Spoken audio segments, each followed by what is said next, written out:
Jaz sem že poln kufr tega šola nadaljavo, pa teh Zoom konferenc, ko me čakam, da me nazaj v šolske klopi. Kaj pa vi? Kaj? No, jaz tudi. Ja. Veš kaj, Miša, mene pa drugače zanima, kaj je sploh sociologija? Kako bi ti to razložila? Tako, sociologija je, ne vem, veda, predmet, ki ga imamo v šoli, ne vem, ki se ukvarja s temami družine, šolanja, religije, ne vem, telesa in zdravja. Jaz imam vprašanje, Miša. Povej. Zakaj imam jaz feeling, da so postavni ljudje, ne vem, a veš, simpatični ali pa good looking, se veš kaj, mislim, lažje in bolje sprejeti v družbi, kot pa nekdo, na primer, ki se, ne vem, bojuje s prekomerno telesno težo. Dobro vprašanje, pa res povezuje se z eno ful zanimivo temo v šoli. In to v bistvu zaradi tega, ker se je dojemanje po funkciji telesa skozi čas, ne vem, predstavljali si razvoj tehnologije, vrednot, ves čas v bistvu spreminjala.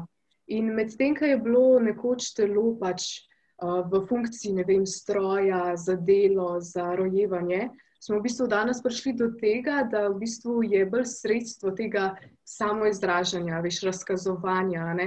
In ta estetska vrednost v bistvu, ki smo jo pripisali telesu, je v bistvu povezana z užitkom in v bistvu za to spoštovanja vredno disciplino, ki jo ima vsak posameznik lahko nad svojim telesom in je pač, kakor sem rekla, spoštovana, ne. Ker pa tudi, ne vem, prek medicine, prek medijev, prek oglaševanja, toliko ene energije namenjamo pač obliki pa videzu telesa, bi pa v bistvu lahko rekle, da smo v bistvu ustvarili nek kult telesnega videza in to nam dobesedno danes, torej to ukvarjanje s telesom, predstavlja ful velik del naše identitete. Zanimivo je. Zdi se mi, da ti sociologijo kar da eno tako ozadje, po kakšnih vzorcih družba sploh deluje. Jaz imam pa še eno vprašanje.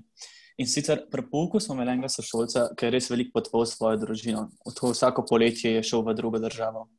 In velikokrat je pri kakšnem učiteljevem vprašanju, ki je zahteval neko splošno znanje, razturil, medtem ko nekateri niso imeli pojma, o čem je sploh govoril. Učitelji so ga hvalili, ocene je imel zelo dobro, včasih dobljene tudi po kakšnem nepravičnem kriteriju. A mi znaš ti mogoče predstaviti kakšen sociološki kontekst? Mogoče. Ok, čakaj.